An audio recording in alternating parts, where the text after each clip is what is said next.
My name is Maria. I'm 33, living in Austin, Texas, working as a data analyst at a small insurance firm. It's not glamorous, but I love my job. Numbers don't lie. They don't mock you behind your back. Unlike my family. For the past 5 years, I've slowly come to terms with the truth I'm the outsider. My sister Jessica, the family golden girl, and her husband Brian, a flashy construction business owner, never miss a chance to remind me I'm not one of them. They do it with fake smiles and cutting remarks more poisonous than any direct insult.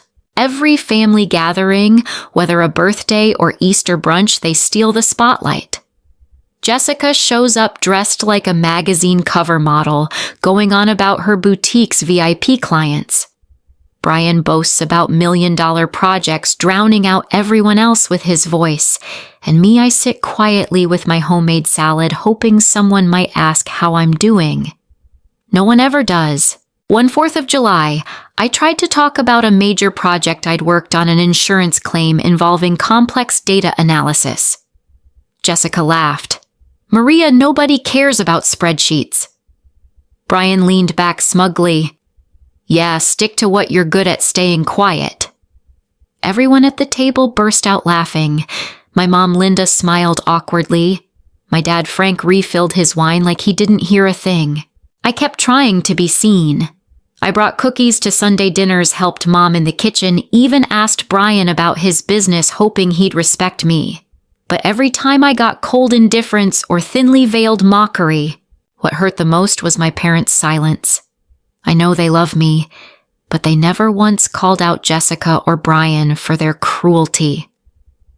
One evening after Brian mocked my cubicle life, I pulled Mom aside in the kitchen and asked, "Do you see how they treat me?" She just patted my arm. "Oh, Maria, they're just teasing. Don't take it so seriously." I had gotten used to being invisible, but something inside me had started to shift. I can't remember the last time I was invited to a family outing without stumbling across it by accident. It felt deliberate, like an invisible plan I was never part of. One weekend in April, I saw photos on Mom's Facebook, everyone kayaking on the Colorado River near Bastrop. Dad was grinning with Jessica and Brian, my nieces, in bright orange life jackets, looking like something out of a tourism ad. I texted Jessica asking why I wasn't invited. She replied with a casual, "We figured you were busy with your data stuff."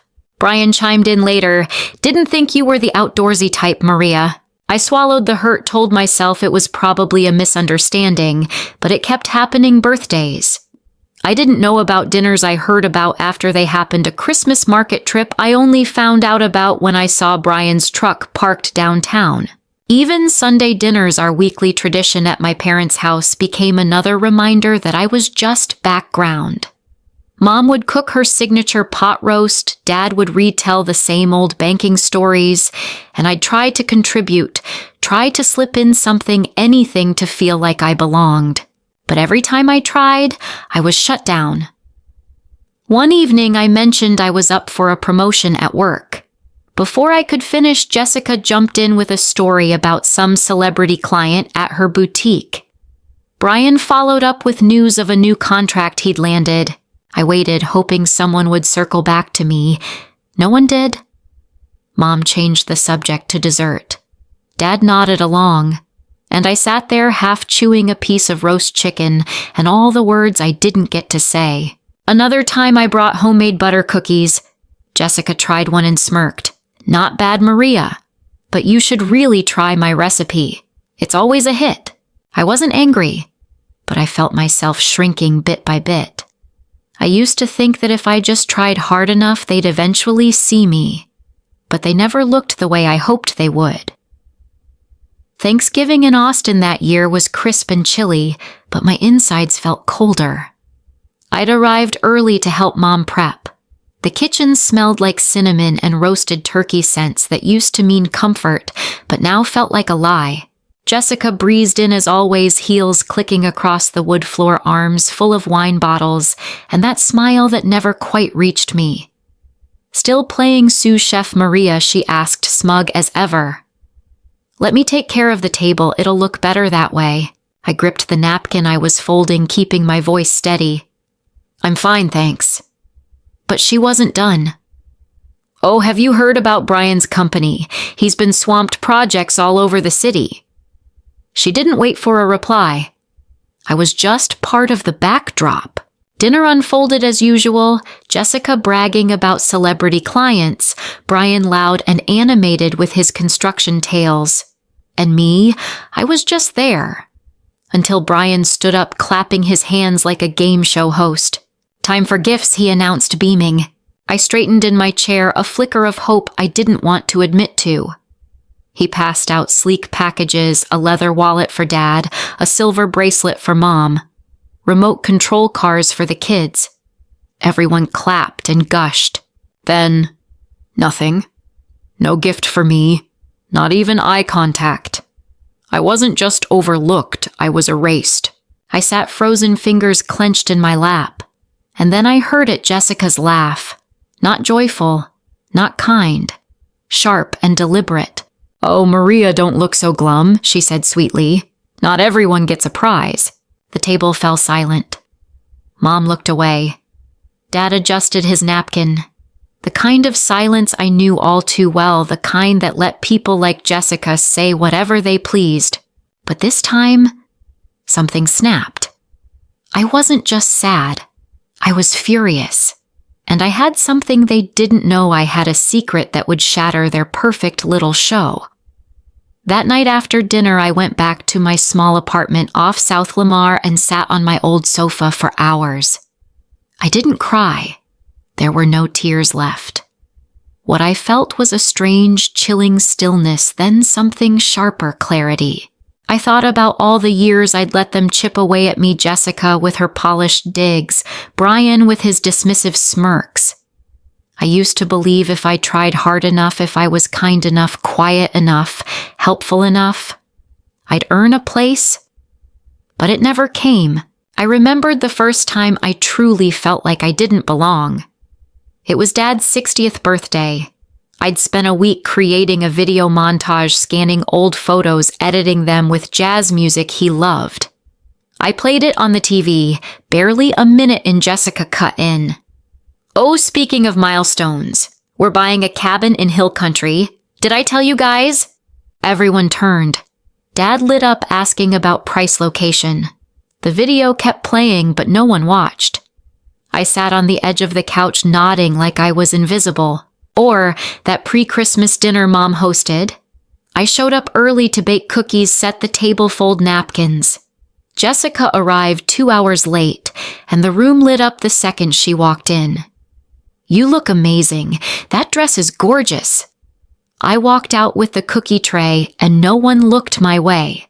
At first I thought it was unintentional, but 5 years of being left out, talked over, erased, it adds up. It lives in the silences, in the missed invitations, in the group texts that somehow never include your name. I felt like furniture in my own family's house, useful but unseen. I'm not flashy, not rich, not running a boutique or landing million-dollar builds. But I have value. And just because they couldn't see it didn't mean it wasn't there.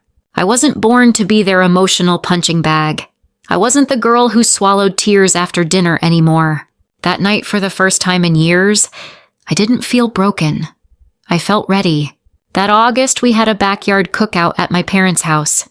The Austin heat was thick, the grill was sizzling, and I was early again, setting up the table like I always did. Jessica and Brian showed up fashionably late, of course. She wore a tight white dress and a new designer bag.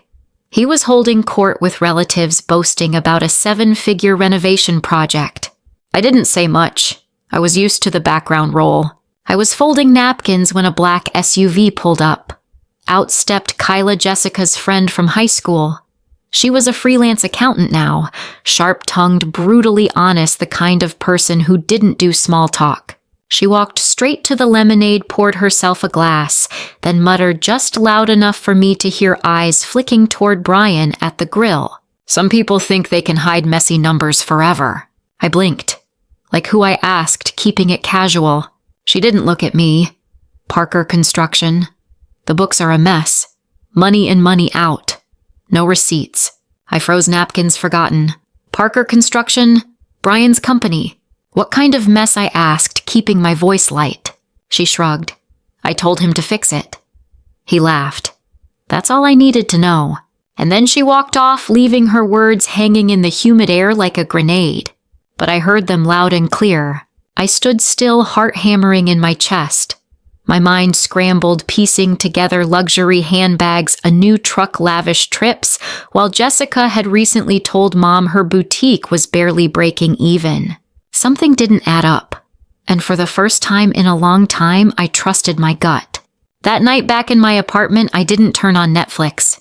I didn't even eat dinner. I opened my laptop and typed one name, Parker Construction. It was time to pull the thread. I used to think my data skills were only good for office work, spotting fraud in insurance claims, catching typos in spreadsheets. But that night in the stillness of my apartment, I realized this time I'd use them for myself. Parker Construction's website loaded before me. Slick photos of luxury builds, blue-tiled pools, and bold headlines like "Expect Excellence." But if something was off, it would be buried in the details. I started with their featured clients. One name jumped out, Dr. George Lang, a local dentist. The website claimed he hired them for a $100,000 home addition. I pulled public building permits from Travis County. The actual permit, $50,000. A $50K discrepancy, too big to ignore. I searched Dr. Lang's contact info and called his office, pretending to be a potential client. Hi, I saw your name on Parker Construction's website. I'm thinking of hiring them. Could you share your experience? His voice was flat. Experience, terrible. I paid $80,000 up front and they barely finished half the job. Excuses every week. Demanded more money. I ended up hiring someone else to finish it. I asked about the contract. Contract, he scoffed. It was a joke. Vague, no real terms. Should have known better. I hung up and sat in silence. This wasn't sloppy business. It was fraud. I stayed up combing forums, reviews, business records. I found angry posts buried on contractor review sites, complaints about overcharging, unfinished projects, and Brian's evasive answers. Then came the gut punch. I remembered a spreadsheet I helped Mom organize for taxes. It mentioned a family emergency fund. Jessica had said Brian managed it because he was more financially savvy. I logged into the shared family account I still had access to, and there it was, a $50,000 withdrawal marked consulting fees sent directly to Parker Construction. No notes, no signatures, no discussion. I leaned back in my chair. The truth wasn't hidden anymore. It was staring me in the face. And now I had it all. The next morning, I brewed a strong cup of coffee and reopened the folder of evidence. That $50,000 withdrawal from the family emergency fund labeled consulting fees had gone straight to Parker Construction. But Dad had retired 4 years ago. He didn't need consulting. And if this had been legit, why hadn't anyone told me? The same person who's helped with the family taxes for nearly a decade. I went line by line, reviewing every detail. No typos, no ambiguities. The money hadn't just disappeared. It had been funneled deliberately, carefully, but not invisibly. I remembered Jessica brushing off Mom's worries about school expenses for the kids. Brian's managing the fund, she'd said, smiling. You know, I'm not the numbers person like Maria. I hadn't thought much of it at the time. Now I knew better. I printed everything: bank logs, client complaints, screenshots from the website, permit comparisons. Every page laid another brick in the wall I was building between them and the truth. And I made a decision: I wouldn't let this get swept under the rug. That afternoon, I went to Jessica's boutique downtown. The place was all glass and gold accents, as if luxury could hide everything rotten underneath. She was rearranging a velvet display, dressed in beige and wearing a watch worth more than my monthly paycheck. Jessica, I said calmly, placing the stack of papers on the counter. Do you know what's going on with the family fund? She turned startled but quickly recovered. What are you talking about? Everything's fine. Good, I said evenly. Because $50,000 doesn't just vanish. It went straight to Parker Construction. Her face stiffened. A long blink. then a sharp smile. "Maria, you're being dramatic. Maybe it's bank fees, or some accounting error." "Banks don't charge 50 grand in fees," I said, "and that's Brian's signature on the transfer. No error." She stepped closer, her voice low and cool. "Brian handles the finances. You wouldn't understand. Don't stir the pot, Maria. This is family." I met her eyes. "If this is family, you should be worried, because I'm not staying silent anymore." I turned and walked out, folder still in hand. Jessica didn't follow. She didn't need to. I'd seen what I came for, fear in her eyes, brief and unguarded. Jessica thought I'd back down, that I'd apologize like always, shrink into myself and vanish. But not this time. I returned to the boutique the next day. The glass still sparkled, perfumes lined up like trophies, gowns flowing like illusions. The space reeked of curated elegance and denial. Jessica was chatting with a VIP customer. I waited. I wanted her to see me there, and wonder why. When her client left, I stepped forward. Her posture stiffened. "Again, Maria," she said with a tight smile. "Not to talk," I replied. "To warn you." I placed the folder on the counter. The bank withdrawal, $50,000. Evidence of Parker Construction's deposits. Complaints from clients like Dr. Lang. Permit discrepancies versus claimed amounts. Jessica flipped through a few pages, then pushed them back. "What is this?" "You don't need to go this far," she said, voice tinged with panic beneath the composure. "Don't I?" I asked. "You think stealing from our family's fund and hiding behind Brian's fraud is something to brush off? Brian just borrowed it. He said he'd replace it.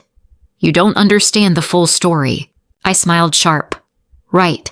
I'm just the girl with spreadsheets, the one nobody listens to. But those spreadsheets told me everything you tried to hide." Jessica stepped away from the counter.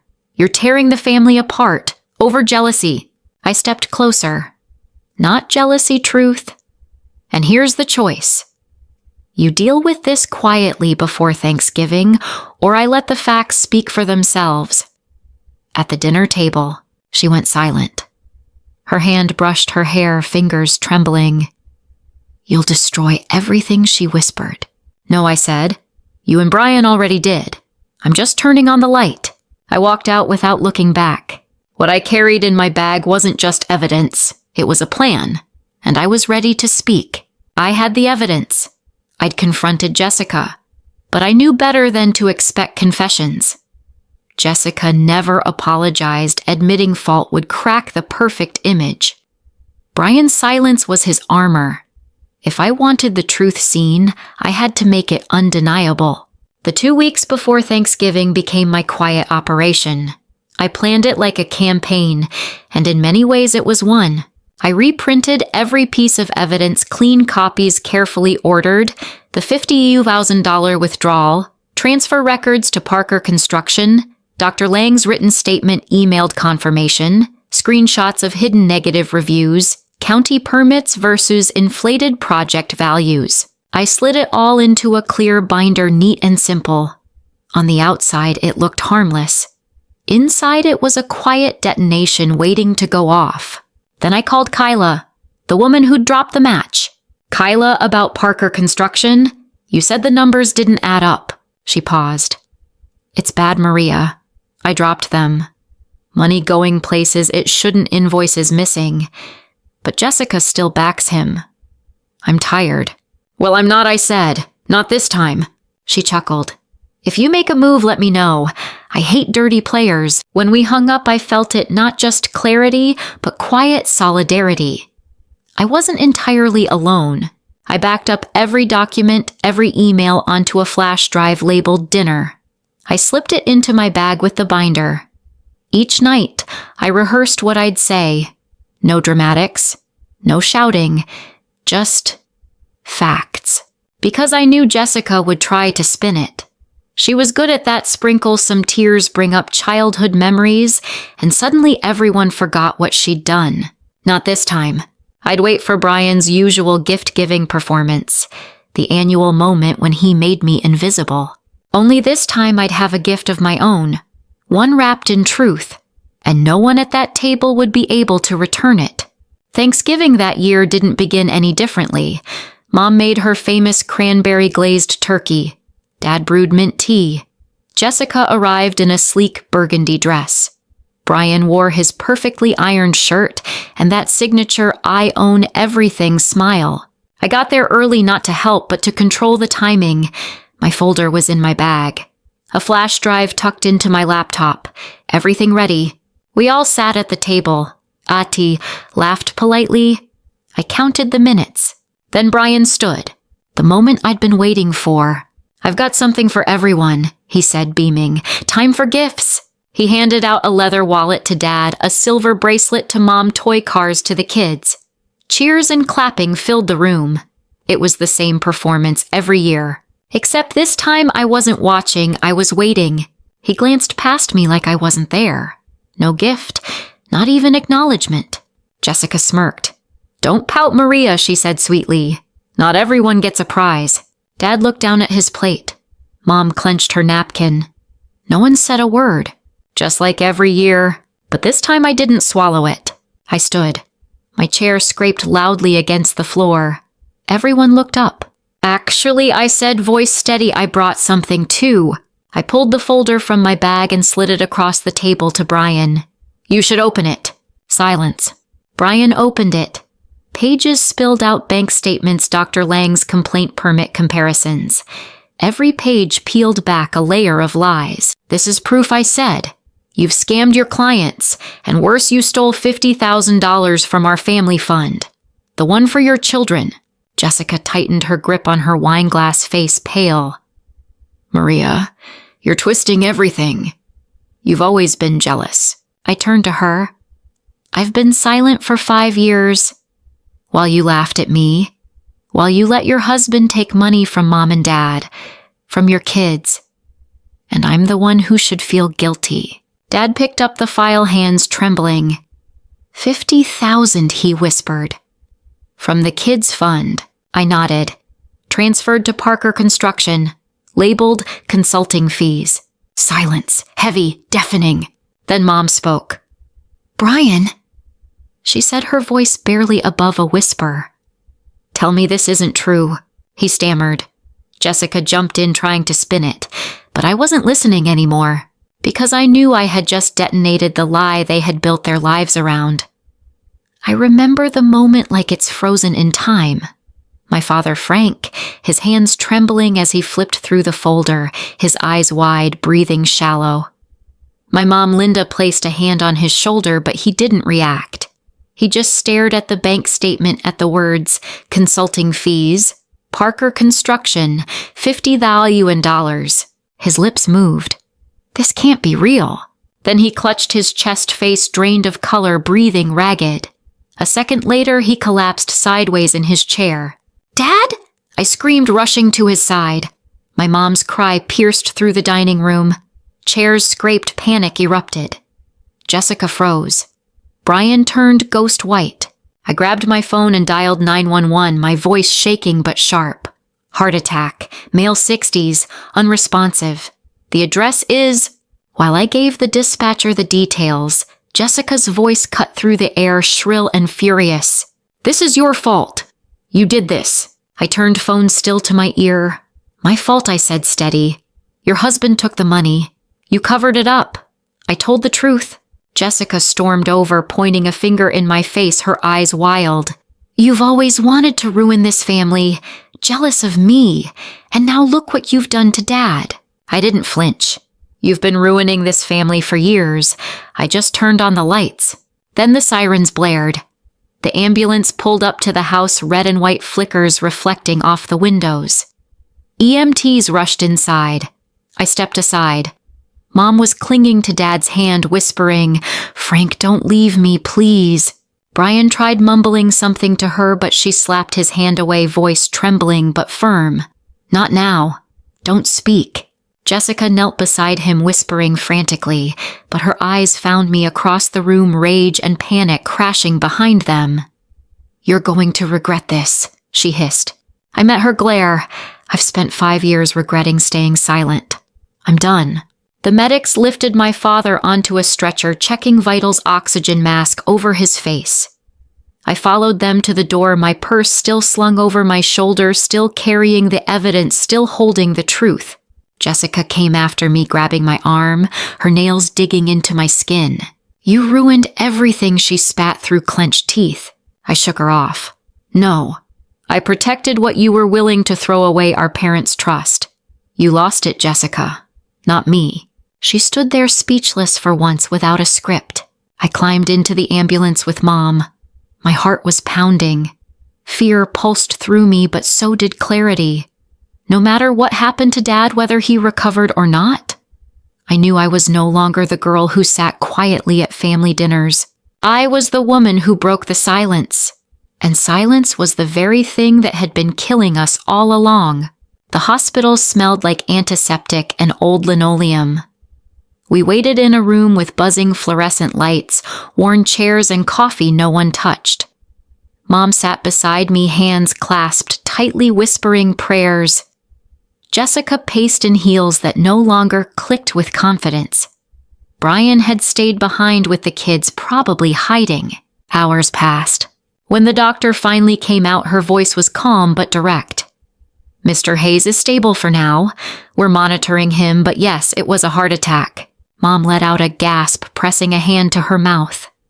Jessica slumped into a chair, relief and dread tangled across her face.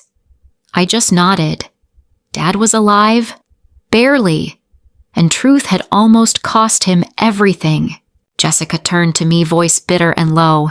"Happy now, Maria. You got your big moment." I met her gaze, unflinching. "No, I didn't want this. I wanted our family to be honest. You chose to protect a thief."